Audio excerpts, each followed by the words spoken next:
ഇന്നത്തെ വീഡിയോയിൽ കുഞ്ഞിനെ പെട്ടെന്ന് ഉറക്കാനായിട്ട് അമ്മമാർക്ക് എന്തൊക്കെ ടിപ്സാണ് ഫോളോ ചെയ്യാൻ കഴിയുന്നത് എന്നതിനെ പറ്റിയാണ് സംസാരിക്കുന്നത്. ഹലോ, ഞാൻ ഡോക്ടർ ക്ഷേമ. ടൈനി ടമ്മീസ് എന്ന യൂട്യൂബ് ചാനലിലേക്ക് സ്വാഗതം. വീഡിയോ ഇഷ്ടമായാൽ ലൈക്ക് ചെയ്യാനും ഷെയർ ചെയ്യാനും ചാനൽ സബ്സ്ക്രൈബ് ചെയ്യാനും മറക്കരുത്. രാത്രിയിൽ പല സമയത്തും കുഞ്ഞുങ്ങൾ ഇടയ്ക്കിടയ്ക്ക് ഉണരുന്നതിനെ പറ്റി നേരത്തെ ഒരു വീഡിയോയിൽ പറഞ്ഞിട്ടുണ്ട്. ഇനി കുഞ്ഞിനെ എങ്ങനെയാണ് രാത്രിയിൽ പെട്ടെന്ന് ഉറക്കാവുന്നത് എന്നതിനെ പറ്റിയാണ് ഇന്നത്തെ വീഡിയോയിൽ നമ്മൾ സംസാരിക്കുന്നത്. കുഞ്ഞിനെ പെട്ടെന്ന് ഉറക്കി കഴിഞ്ഞിട്ട് താഴെ വെക്കുന്ന സമയത്ത് കുഞ്ഞ് പെട്ടെന്ന് തന്നെ ഉണരുന്നു, കട്ടിലിൽ കിടക്കുന്ന സമയത്ത് കുഞ്ഞ് ഉണർന്നു വരുന്നു എന്നതൊക്കെയാണ് അമ്മമാരുടെ പലർക്കുമുള്ള സംശയങ്ങൾ. എങ്ങനെയാണ് കുഞ്ഞിനെ സ്ഥിരതയോടെ ഉറക്കാനായിട്ട് സാധിക്കുന്നത്, കുഞ്ഞിനെ ദീർഘനേരം ഉറക്കാനായിട്ട് എന്തൊക്കെ ടിപ്സാണ് ഫോളോ ചെയ്യാവുന്നത് എന്നതാണ് ഇന്നത്തെ വീഡിയോയിൽ സംസാരിക്കുന്നത്. ഒന്നാമത്തേത്, കുഞ്ഞ് ലൈറ്റ് സ്ലീപ്പിൽ അല്ലെന്ന് ഉറപ്പാക്കുക. അതായത് നിങ്ങളുടെ കയ്യിൽ കുഞ്ഞിരിക്കുന്ന സമയത്താണെങ്കിലും കുഞ്ഞ് കൈയും കാലും ഒക്കെ അനക്കുക, കണ്ണ് ഇമ അനക്കുക. അതുപോലെ തന്നെ ഈ സമയത്ത് കുഞ്ഞിനെ പെട്ടെന്ന് താഴെ വെച്ചാൽ കുഞ്ഞ് ഉണരുന്നതാണ്. എന്നാൽ ഡീപ്പ് സ്ലീപ്പിലായിരിക്കുന്ന സമയത്ത് കുഞ്ഞ് ശാന്തരായിരിക്കും. കുഞ്ഞിൻ്റെ കൈകളും കാലുകളും ഒക്കെ ചലനമില്ലാതെ തന്നെ ഇരിക്കും, റിലാക്സ് ആയിട്ട് തന്നെ ആയിരിക്കും ഇരിക്കുന്നത്. ഇതാണ് ഡീപ്പ് സ്ലീപ്പിലുള്ള ലക്ഷണം. കുഞ്ഞ് ഉറങ്ങുന്ന സമയത്ത് ആദ്യമേ തന്നെ ഡീപ്പ് സ്ലീപ്പിലേക്കല്ല പോകുന്നത്. കുഞ്ഞ് ഘട്ടം ഘട്ടമായിട്ടാണ് ഗാഢനിദ്രയിലേക്ക് വീഴുന്നത്. അതായത് ലൈറ്റ് സ്ലീപ്പിന് ശേഷം വരുന്ന ഡീപ്പ് സ്ലീപ്പിലാണ് കുഞ്ഞ് നന്നായി ഉറങ്ങാനായിട്ട് തുടങ്ങുന്നത്. അതുവരെ കുഞ്ഞ് ലൈറ്റ് സ്ലീപ്പിലായിരിക്കും. ഈ സമയത്ത് കുഞ്ഞിനെ താഴെ വെക്കാനായിട്ട് ശ്രമിക്കുന്ന സമയത്ത് കുഞ്ഞ് ഉണരാനായിട്ടുള്ള സാധ്യത കൂടുന്നു. കാരണം കുഞ്ഞിൻ്റെ കൈകാലുകൾക്ക് ഈ സമയം ഇളക്കം തട്ടുന്നു. അതുകൊണ്ട് തന്നെ കുഞ്ഞ് പെട്ടെന്ന് ഉണരുകയും ചെയ്യുന്നു. ഇനിയും കുഞ്ഞ് ഏതൊക്കെ സാഹചര്യത്തിലാണ് ഉറക്കത്തിൽ നിന്നും ഉണരുന്നത് എന്നതിനെ പറ്റി നോക്കാം.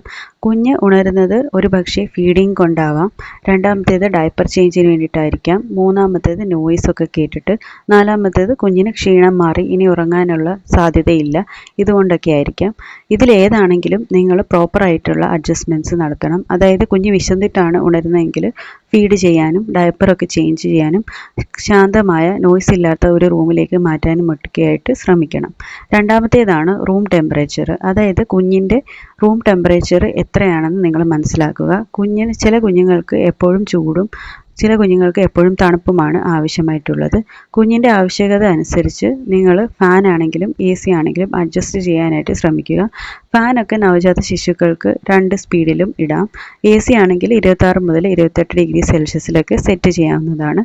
ലൈറ്റ് വെയിറ്റ് ആയിട്ടുള്ള ക്ലോത്ത്സ് വേണം കുഞ്ഞിനെ എപ്പോഴും ധരിപ്പിക്കുവാനായിട്ട്.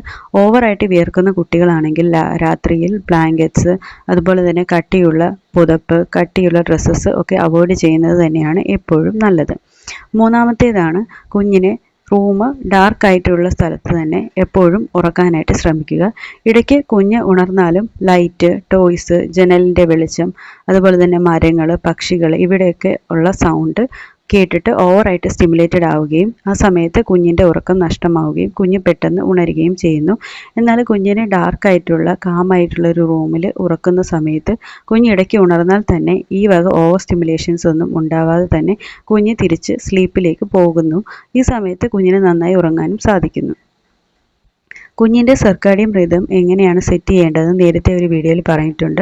അതായത് ജനിക്കുന്ന സമയത്ത് കുഞ്ഞുങ്ങൾക്ക് പകലും രാത്രിയും തിരിച്ചറിയാനായിട്ട് സാധിക്കുകയില്ല. ഇത് തിരിച്ചറിയാനായിട്ട് ഉള്ള വഴികൾ കുഞ്ഞ് തന്നെ മനസ്സിലാക്കി കൊടുക്കാനായിട്ട് നമ്മൾ ശ്രമിക്കണം.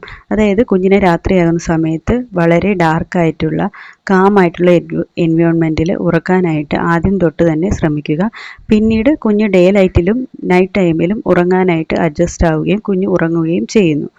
നാലാമത്തേതാണ് ബെഡ് ടൈം നല്ലതുപോലെ ക്വയറ്റായിട്ട് വെക്കുക. അതായത് നോയ്സി അല്ലാത്തൊരു സ്ഥലത്ത് വേണം കുഞ്ഞിനെ ഉറക്കാനായിട്ട്. നിങ്ങൾക്ക് ഉറങ്ങാൻ സാധിക്കുമോ നോയ്സുള്ള സ്ഥലത്ത്? ഇല്ലല്ലോ. അതുപോലെ തന്നെയാണ് കുഞ്ഞിനും. കുഞ്ഞിൻ്റെ അടുത്ത് നിന്നും ഓവറായിട്ടുള്ള സ്റ്റിമുലേഷൻസ്, അതായത് മൊബൈല്, അതുപോലെ സൗണ്ട് ഉണ്ടാക്കുന്ന അലാറം, ക്ലോക്ക്, ഓവറായിട്ടുള്ള സൗണ്ടിൽ നിങ്ങൾ തന്നെ സംസാരിക്കുക. ഇതൊക്കെ അവോയ്ഡ് ചെയ്യാം. കഴിയുമെങ്കിൽ വൈറ്റ് നോയ്സ് പോലുള്ള ഇൻസ്ട്രുമെൻറ്റ്സ് നിങ്ങൾ യൂസ് ചെയ്യാവുന്നതാണ്. അതായത് നിങ്ങളുടെ കുഞ്ഞിന് റെയിൻഫോൾ, വാട്ടർഫോൾ ഇതുപോലെയുള്ള കണ്ടിന്യൂസ് ആയിട്ടുള്ള സൗണ്ട്സ് കേൾപ്പിച്ചിട്ട് നിങ്ങൾക്ക് ഉറക്കാവുന്നതാണ്. ഇത് കാരണം തന്നെ പുറത്ത് നടക്കുന്ന ഒരു ഒച്ചയും കുഞ്ഞിനെ അഫക്റ്റ് ചെയ്യുകയില്ല. ഇത് കാരണം കുഞ്ഞ് ഈ സൗണ്ട് കേട്ടിട്ട് നല്ലതുപോലെ ഉറങ്ങാനായിട്ട് സാധിക്കുന്നു.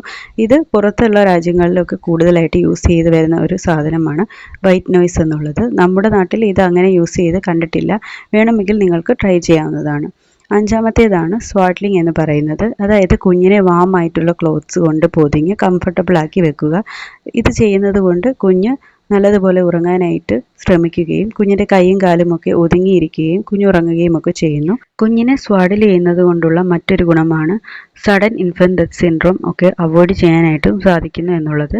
കുഞ്ഞിനെ കയ്യിൽ കിടത്തി ഉറക്കാതിരിക്കുക. എപ്പോഴും കുഞ്ഞിൻ്റെ തല താഴെ വെക്കുന്ന രീതിയിൽ ബ്ലാങ്കറ്റ്സ് ഒന്നും യൂസ് ചെയ്യാതെ നല്ലതുപോലെ കട്ടിലിൽ തന്നെ പൊതിഞ്ഞ് കിടത്താനായിട്ട് ശ്രമിക്കുക. കുഞ്ഞിനെ കിടക്കുന്ന സമയത്ത് ഒരിക്കലും ആവശ്യമില്ലാത്ത ടോയ്സ്, ബ്ലാങ്കറ്റ്സ്, അതുപോലെ തന്നെ പില്ലോസ് ഇവയൊക്കെ അവോയ്ഡ് ചെയ്യാനും മറ്റും ശ്രദ്ധിക്കുക. സ്വാഡ്ലിംഗ് എന്നാൽ കമിഴ്ന്ന് വീഴുന്ന സമയത്ത് ചെയ്യാനുള്ളതല്ല. കുഞ്ഞ് എപ്പോഴും നേരെ തന്നെ കിടത്തി വേണം നിങ്ങൾ സ്വാഡിൽ ചെയ്യാനായിട്ട്.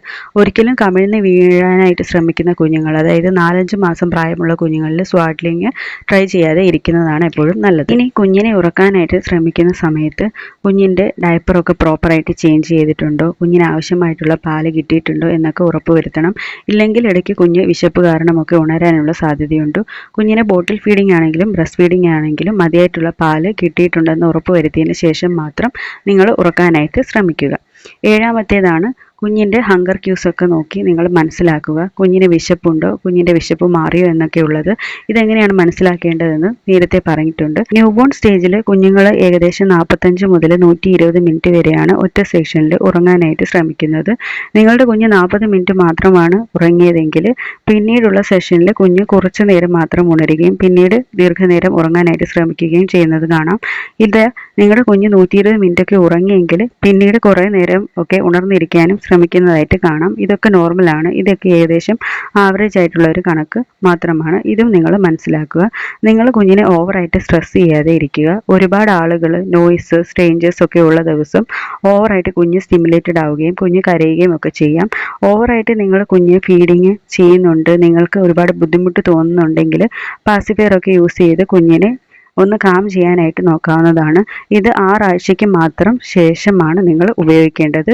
അതിനു മുൻപ് ഇത് ഉപയോഗിക്കാതിരിക്കുക. ഓർക്കുക, പാസിഫയർ ഉപയോഗിക്കുന്നത് ദീർഘനാൾ ഉണ്ടെങ്കിൽ ഇത് കുഞ്ഞിൻ്റെ ഓറൽ സ്ട്രക്ചേഴ്സിനെയൊക്കെ ബാധിക്കാനായിട്ടുള്ള സാഹചര്യമുണ്ട്. അതുകൊണ്ട് തന്നെ ജസ്റ്റ് കുഞ്ഞിനെ ഒന്ന് കാം ആക്കാൻ വേണ്ടി മാത്രമാണ് ഇത് ഉപയോഗിക്കേണ്ടത്. ഇതിനെ ഒരിക്കലും ഡോക്ടേഴ്സ് പ്രൊമോട്ട് ചെയ്യുന്ന ഒരു വസ്തുവും അല്ല. ഒരുപാട് ആളുകളൊക്കെ പങ്കെടുത്ത ഒരു ഫംഗ്ഷന് പോയി വന്നതിന് ശേഷം കുഞ്ഞ് ഓവറായിട്ട് കരയുന്നതൊക്കെ നിങ്ങൾ ശ്രദ്ധിച്ചിട്ടില്ലേ? അത് ഈ ഓവർ സ്റ്റിമുലേഷൻ്റെ ഭാഗമായിട്ടാണ്. നിങ്ങൾക്ക് ഈ വീഡിയോ ഇഷ്ടമായാൽ ലൈക്ക് ചെയ്യാനും ഷെയർ ചെയ്യാനും ചാനൽ സബ്സ്ക്രൈബ് ചെയ്യാനും മറക്കരുത്. കൂടുതൽ ഹെൽപ്ഫുൾ ആയിട്ടുള്ള വീഡിയോസിനായി ചാനൽ ഫോളോ ചെയ്യുക. താങ്ക്